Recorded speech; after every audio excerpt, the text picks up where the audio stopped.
Salut, c'est Joe Kazumba pour Ligable News.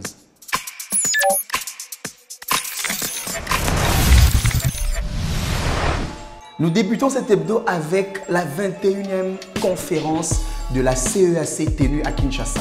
Comme vous le savez, la CEAC, la Communauté économique des États d'Afrique centrale, une conférence s'est tenue lundi 25 juillet à Kinshasa sous la houlette du président en exercice, le chef d'État Félix-Antoine Tshisekedi.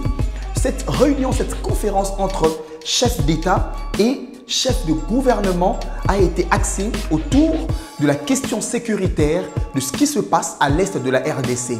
Beaucoup plus, la tension opposant la RDC et le Rwanda. Les chefs d'État et gouvernement membres de la CEAC se sont exprimés sur cette tension qui sévit depuis plusieurs mois en arrière entre les deux pays.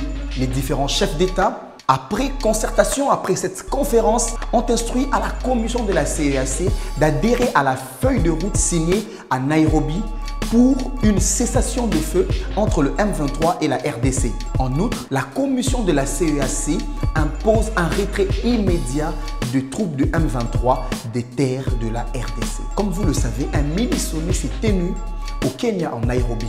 Et de ce sommet a découlé une feuille de route dont les différents membres du gouvernement de la CEAC et chefs d'État ne jurent qu'au respect de cette feuille de route. Prenant parole au cours de ces assises, Félix Tshisekedi, qui est en effet le président en exercice, est aussi revenu sur cette question qui gangrène en fait la population de l'Est. Pour Félix Tshisekedi, qui ne jure qu'à une paix durable à l'est de la RDC, a également fustigé le côté hostile du Rwanda, soutenant en fait le M23. Le chef de l'État congolais, président en exercice de la CEAC, a appelé à une désescalade avec son voisin, le Rwanda. Œuvrant pour la paix, Félix Tshisekedi n'a pas manqué de mots pour démontrer sa ferme volonté d'instaurer la paix durable à l'est de la RDC. Au cours de son discours inaugural de la 21e conférence de la CEAC, Félix Tshisekedi déclare, je cite, « C'est une situation que je déplore personnellement et que je souhaite voir revenir à la normale avec la bonne volonté et la détermination de tous. » Fin de citation. Le Rwanda, membre de la CEAC, avait également pris part à ces assises par l'entremise de son ministre des Affaires étrangères, Vincent Biruta. Plusieurs émeutes se sont déroulées entre la RDC et le Rwanda où les rebelles du M23 œuvrant dans la partie est de la RDC ont attaqué quelques troupes de FARDC et par réplique, les FARDC également en ont fait pareil. Et toute cette tension, toute cette situation a même poussé la société civile de Goma à envoyer la population dans les rues jusqu'à la frontière de la RDC et du Rwanda. Toutes ces situations ont ramené à un mini-sommet entre la RDC et le Rwanda et même l'Angola qui est entré en jeu, question d'apaiser certaines divergences qui s'est suscitées entre les deux pays. La paix à l'Est est le seul souhait de la population.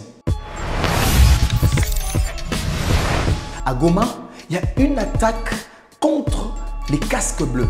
La MONUSCO a vu ses bureaux être vandalisés et même saccagés par la population de Goma, qui ne jure qu'au départ des troupes de la MONUSCO. La mission d'observation des Nations Unies au Congo a vu ses locaux être vandalisés par les paisibles citoyens de Goma. Un seul motif, la population en a marre de la passivité des troupes de la MONUSCO. Comme vous le savez, à l'est de la RDC, les rebelles du M23 attaquent plusieurs groupes rebelles, ont érigé leur base sous l'observation même et l'inaction et la passivité des troupes de l'ONU. Et cette situation donc a énervé au point de pousser à un soulèvement populaire qui a mené à des émeutes causant même la mort de 5 personnes. Nous renseignent certains médias en ligne qui parlent de 5 personnes qui ont perdu la vie entre ces émeutes opposant les casques bleus et la population de Goma. Ces soulèvements ont connu la participation des jeunes qui ont barricadé la route et ont pu accéder à quelques locaux, même de la base logistique de la MONUSCO. Cette tension s'est passée dans les grandes artères de la ville de Goma, chef-lieu de la province du Nord Kivu. Au quartier général de la MONUSCO, les manifestants furieux, frustrés, ont brûlé des pneus, ont brûlé des plastiques devant le quartier général avant d'escalader et de vandaliser quelques bureaux à l'intérieur même du quartier général de la MONUSCO. Cette colère a poussé les manifestants à accéder au quartier général casser des vitres, casser des tables, casser des chaises, casser des ordinateurs même. Et bref, plusieurs objets de valeur ont été vandalisés par les manifestants en colère. Le gouvernement congolais, quant à lui, dresse un bilan de 5 morts suite aux émeutes entre la population et les casques bleus de la MONUSCO. Cette passivité, cette inaction de la MONUSCO ne cesse de frustrer les paisibles citoyens de Goma qui ne jurent qu'au départ de la MONUSCO en terre congolaise.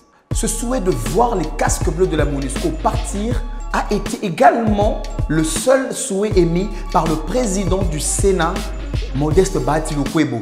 En effet, lors de son meeting tenu au mois de juillet, le président de la Chambre haute du Parlement n'avait juré qu'au départ des casques bleus de la MONUSCO qui jugent inactifs et passifs quant à la douleur même, au pillage et aussi aux tueries, aux massacres à répétition qui se perpètrent au fait à l'est de la RDC. Modeste Bahati Lukwebo avait fustigé la présence des troupes de MONUSCO qui n'ont pas pu instaurer la paix comme le défendent leur leitmotiv. De son côté, la MONUSCO n'a pas gardé silence et a appelé le gouvernement congolais à se prendre en charge afin de dénoncer ces actes de barbarie perpétrés dans son quartier général à Goma. C'en est donc fini pour ce énième numéro de Ligablo News. Sur ce, êtes-vous d'accord pour le départ des troupes de la MONUSCO ou une prorogation de leur mandat en RDC? Répondez-nous via nos médias sociaux, tapez juste Ligablo et vous aurez toutes les informations en temps réel. Quant à moi, je vous dis au revoir et à très bientôt. C'était Joe Kazumba pour Ligablo News.